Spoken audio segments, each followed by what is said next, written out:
How you doing? This is Nantucket Auto Detailing. My name is Demetrius Barrows. I'm the new owner of the business. It is the 13th year in existence.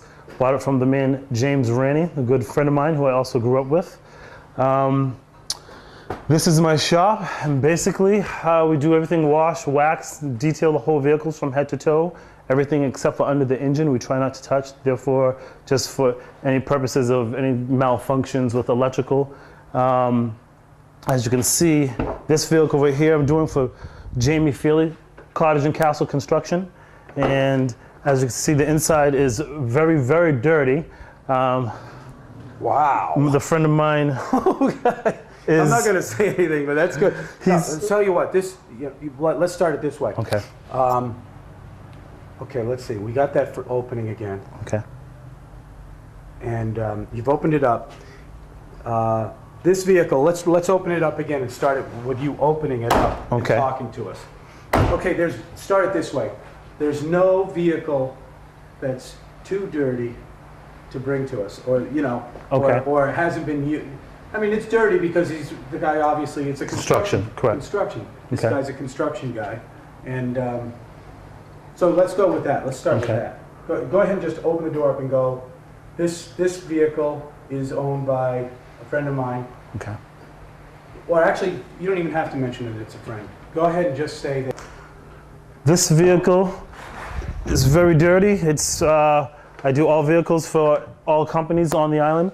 This one Cottage and Castle Construction. Start again. This one, say that part again. This one being Cottage and Castle Construction. No vehicle is too dirty for me to clean.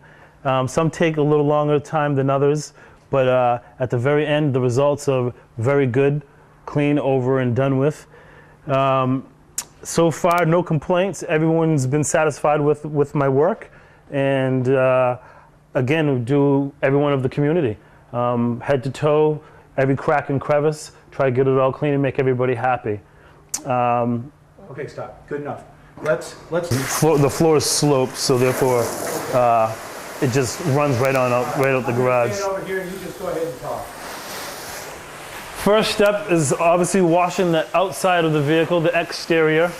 Wet everything down, and then I literally, physically wash the vehicle, obviously. Then I do the tires, scrub the tires and the wheels. From the tires and the wheels, I go to the inside of the vehicle, wipe everything down, give it a vacuum. Right here, you just go ahead and say that. First thing we do is start with the exterior of the vehicle, washing down the exterior, wetting it down, and then we get to the tires after that. Okay, that's good. Stop. The wheel well, yeah. Because that's people like that stuff. Yeah, you got to clean the dirt from underneath. Everything that builds up and settles up underneath the wheel wells. Okay, that's good. Yep. First thing after. Sorry, yes, go ahead. Say the next thing I do. Next thing I do after washing down the vehicle. Start it again. Yeah. All right, that's all right. You'd be surprised. I'm a rookie. You're a rookie, but you know what? You'll be good at this. Go ahead. After wetting down the vehicle, I soap it down, wash it really nice to get all the grime and dirt off of the vehicle, which is very important, especially with the winter months coming upon us. I try to tell people to keep the vehicle washed and cleaned and get it waxed at least once for the winter season. Therefore, it holds over till spring. And once spring comes around, to get the vehicle back in here, try to get the car at least waxed 3 times a year. And from there, it's just the general maintenance of keeping the interior clean, which nobody likes a dirty vehicle. The exterior is the exterior, but when you get in, it's nice to feel fresh and clean, and you don't want dog hair blowing around in your face and stuff such as thee. Sure, good. Okay, that's good, man. All right, now we'll go inside. We'll see you do a little bit what you do on the inside. There's a little vacuum? Yeah. Vacuum, and then maybe, then I'll stop and would it be vacuuming first or would that be last? I usually wipe everything down first, and then vacuum, just for the fact that wiping everything down. There's just the dust particles that floating around. Yeah, right. And then, you know, Let's see you do a little of the interior then. Okay. And then we'll do the vacuuming last. Okay. That one little section there.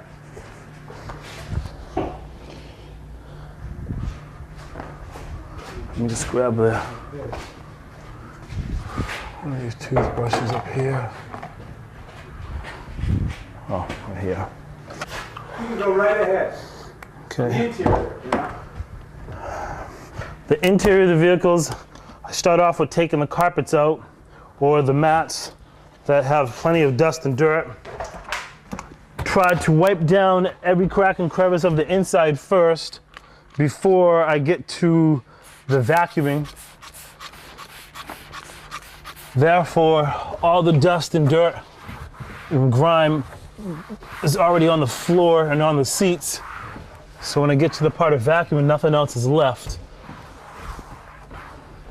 Do you do every inch of a car? I do every inch of a car. I try to get every crack and crevice that I can. Try not to miss anything.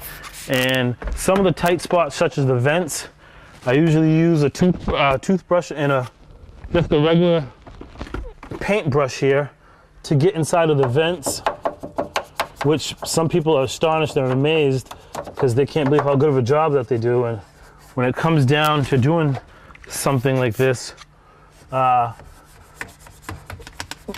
paintbrush and the toothbrush are actually excellent utensils to get in every crack and crevice. That is very good, man. All right, let me just see you keep doing that. Go ahead and put some more of that stuff on there. Okay. I was actually watching you by my eye and not the camera. That's just terrific. Yeah, the toothbrush, that's a good one. There we go, just like that. All the just nooks keep rubbing that area. Wait a minute.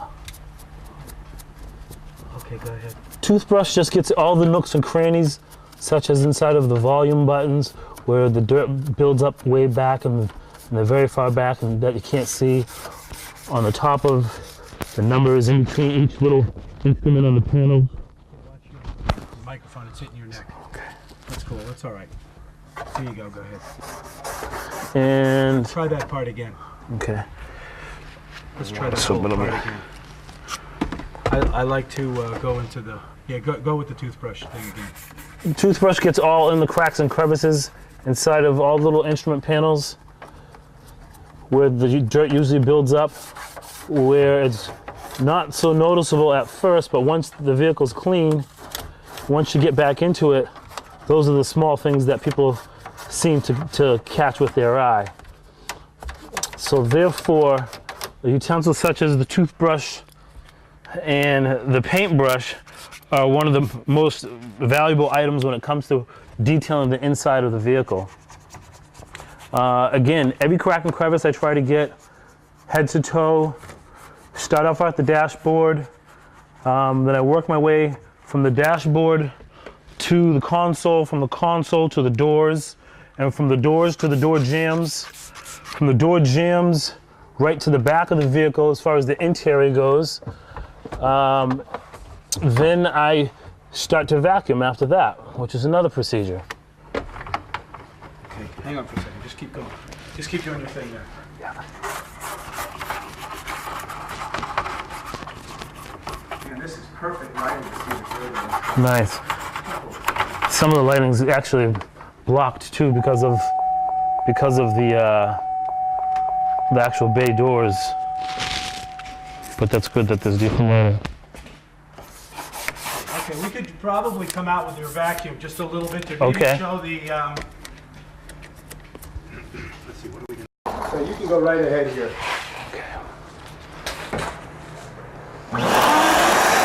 Now, shall I try to speak? Oh, this thing's kind of loud, so I mean, should I even bother to try to speak? No, go ahead and try it. Try to speak? I'll pick you up. Okay.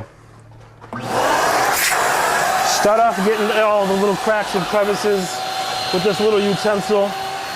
It gets right in the corner jambs of the vehicle, which is very important, where all the sand and dirt usually builds up on the sides of the vehicles. Inside the little rubber flapping here. Start from the top, work your way back.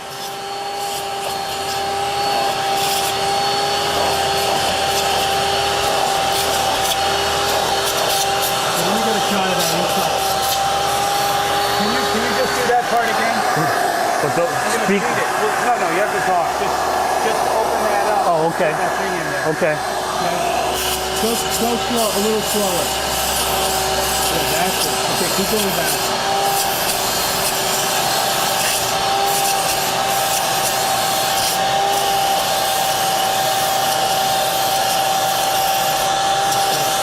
I'm gonna go ahead and switch utensils to get the bigger piles of sand and dirt that are inside the vehicle. Try to get way up front underneath the pedals where a lot of the dirt and grass and sand build up, which a lot of people don't really see because their feet are sticking so far up there.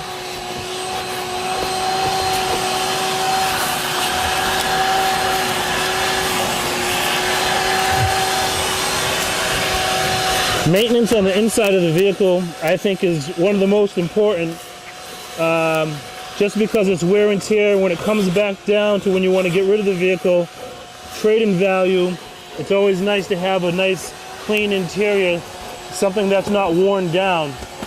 And by general maintenance on your vehicle, even if it's not have a complete detail three times a year, it's still nice to have it done several times.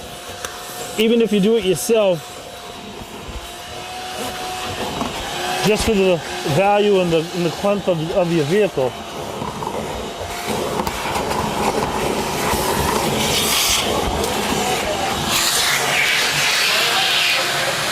Yeah, it's fine.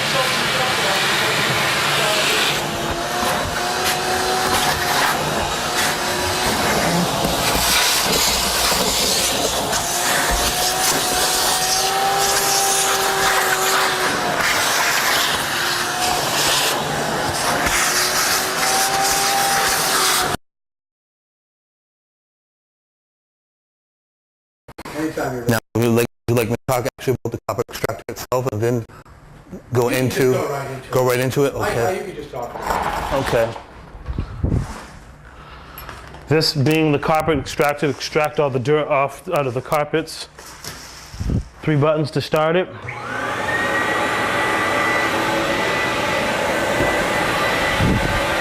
Come right on in.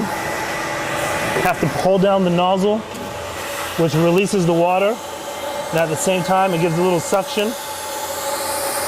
Let off release of the handle, stops the water from flowing. Is it a steam cleaner? Yes, it's a steam cleaner. Go ahead and explain that. This is actually a steam cleaner. It has hot water with the solution that you mix in with it. And as you hold down the lever, it lets out the water, and then the vacuum extracts it all back out. And you just kind of cross over pass and get every inch of the carpets. Yeah.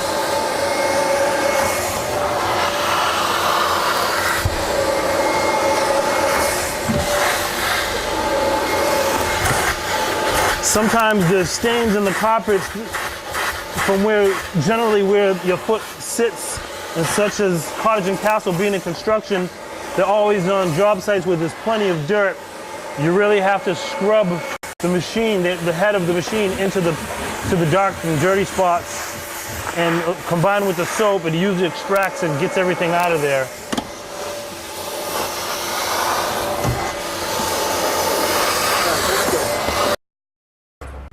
Wait a minute, it's cleaning itself. Yep. It's got a self-cleaning cassette. Okay, buddy. Okay. Oh, sorry. Okay. Well, I showed you step by step exactly what I do, and I'll see you about 3 hours when I have the finished product. Thank you. Okay, do it one more time. And this time when you Yep. say, as soon as I pull out, you can start talking right here. Okay. All right, and then you can say, okay, well, I've showed you the steps that I use. I'll see you in about 3 hours, and go right back inside and start working. Okay. I'm going to follow you in, and Yep. then I'm going to cut. Okay. Okay. I showed you step by step of what I've done. Oh, let's do it again. Yeah, excuse That's all me. right. Anytime you're ready. I showed you step by step what I do. Now I'm gonna go back in and finish up the job, and I'll see you in about 3 hours. All right. Okay. Well, I showed you step by step what I do, and I'll see you about 3 hours when the finished product is done. Thank you.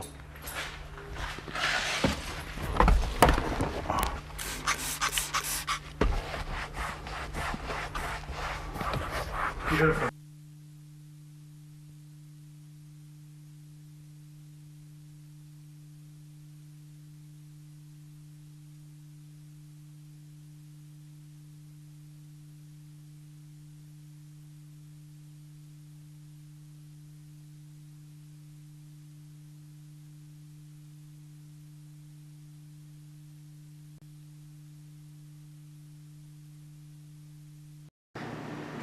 Dave, what are these all about right here? Well, Gino, I come up with this idea. You know, you see a lot of plates. You see the right whale plates, the New England Patriot plates, the Boston Bruins plates. So I said, why don't we come up with a Nantucket Island plate? We can, well, it's going to come to some point where we sell 3,000 of these, and the registry is going to put them into production. And all this money will go to non-profit organizations on the island, such as the Boys Club, the hospital, whatever the association. When they have meetings, they'll determine where that amount of money will go. And we have to sell 3,000 according to the registry, and then they'll put them in production, and we'll be selling those throughout the whole state. Who knows how many we can sell, you know? You can go over 3,000? Yeah, but we need to get up to At 3,000 to make it so the worthwhile. state will put them into production. Once they go into production, then the state will take over the distribution of the plates. Can you customize them? Not at this time. The right. state's not allowing a vanity plate or ordering special numbers. At this time, we have to get 3,000 sold, then they'll go into production, and whatever the registry does after that, it'll be up to them. This is a good idea. So how do we do it? What happens is you fill out the application. It's pretty self-explanatory. We start at 100 to 3,100. And on the back, it gives you 2 choices. We'll try to get everyone their first choice. But you know, there's only so many numbers, 3 numbers. We start at 100 to 3,100. And they cost $40. Okay. The original plate fee, $28 of that goes to the association right off the bat. $12 is for the registry to produce the plate. After that, it'll cost you $20 a year, so it's a total of $40 for every 2 years for your registration. $40 of that will come directly to the association every 2 years. And again, that's for charity. That'll go to the Nantucket Police Charitable Association, All right. which will distribute that funds through other organizations. And where can they get these plates? You They can have to get come these here? applications we have them at the steamship, the airport, they're here at the station, and you can go online at www.nantucketlicenseplates.com and actually download an application right from the internet. We have a site set up for that. So you can get an application anywhere if you have a computer. Thank you, Dave. Great, Gino. Okay. See that? Wasn't that easy? You got to admit it. I make this easy, don't I? Did you think it wasn't easy? Yeah, if I You did a great. I did a great job. You got the information out. That's what counts. See, and I can knock this right out.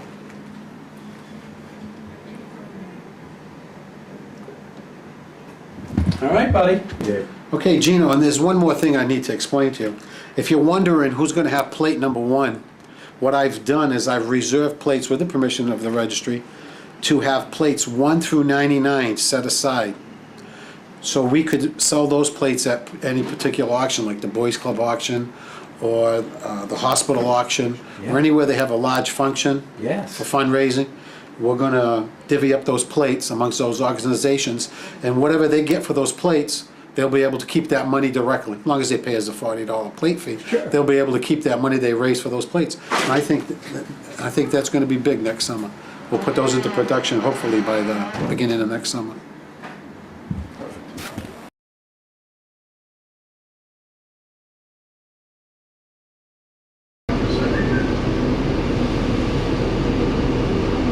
Is that you already put the wax on it? I put it on the pad itself, yeah.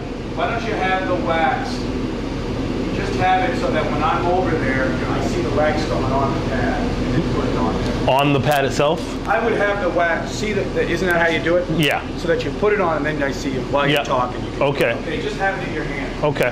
Hey, if I can make a suggestion? Yeah. Maybe when you buff right around the car. You're in there, don't worry. I got That's extra $50, you fucker. All right, you tell me when, Gino. All right, I'm coming over there. You can start talking.